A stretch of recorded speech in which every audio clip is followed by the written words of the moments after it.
friends, welcome to Chennai land. இன்னைக்கு நம்ம பார்க்க போகிறது இட்லி சாம்பார். வாங்க எப்படி செய்யறதுன்னு பார்க்கலாம். வீடியோக்குள்ளே போகிறதுக்கு முன்னாடி இந்த சேனலை சப்ஸ்கிரைப் பண்ணிக்கோங்க. அரை கப் துவரம்பருப்பு நல்லா கழுவி அரை மணி நேரம் ஊற வச்சு எடுத்து வச்சுருக்கேன். இப்போ குக்கரில் நம்ம அதை வேக வச்சு எடுத்துடலாம். ஒரு 4 விசில் வந்தால் போதும் குக்கருக்கு.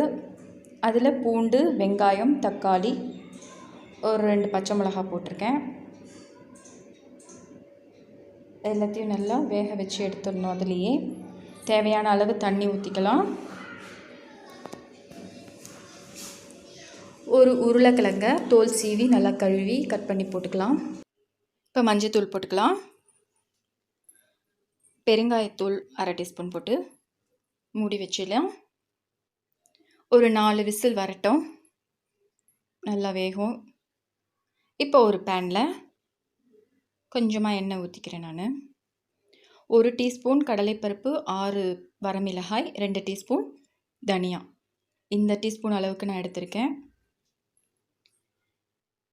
இப்போ கடலைப்பருப்பை நல்லா வாசம் வர அளவுக்கு நல்லா வறுத்துக்கலாம். பொன் வறுவலாம்.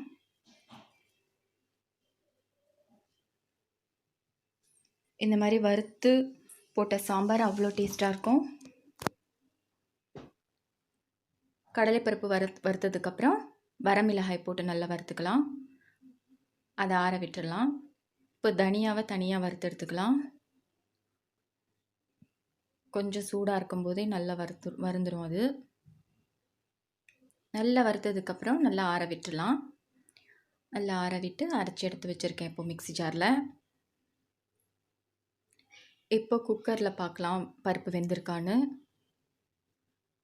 நல்லா வெந்திருக்கு. இப்போ உருளைக்கிழங்கு தனியாக எடுத்து வச்சுக்கலாம். இப்போ பருப்பை நல்லா மசிச்சு விட்டுருங்க கரண்டியாலேயே. இப்போ ஒரு பேனில் எண்ணெய் ஊற்றிக்கலாம். தேவையான அளவு எண்ணெய் ஊற்றிக்கிட்டு எண்ணெய் நல்லா காயட்டும். எண்ணெய் காஞ்ச உடனே கடுகு போட்டுக்கலாம். கடுகு நல்லா பொரிஞ்சதுக்கப்புறமா வெந்தயம் போட்டுக்கலாம். கொஞ்சம் சீரகம் போட்டுக்கலாம். நல்லா பொரியட்டும். இப்போ பெருங்காயத்தூள் போட்டுக்கலாம். ஒரு அரை டீஸ்பூன் அளவுக்கு பெருங்காயத்தூள் போட்டுக்கோங்க.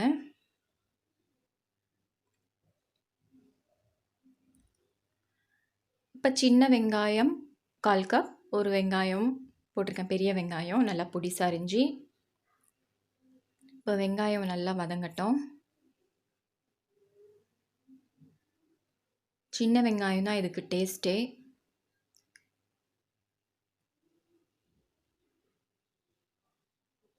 பருப்பில் வேக வைக்கும்போது கூட சின்ன வெங்காயம் போட்டு வேக வச்சா இன்னும் டேஸ்ட்டாக இருக்கும். இப்போ வெங்காயம் நல்லா வதங்கிடுச்சு.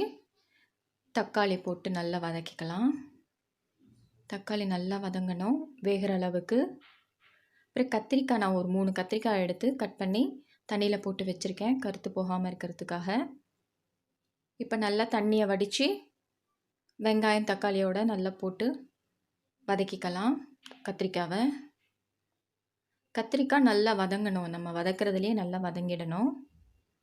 இப்போ கருவேப்பிலை போட்டுக்கோங்க கொஞ்சமாக.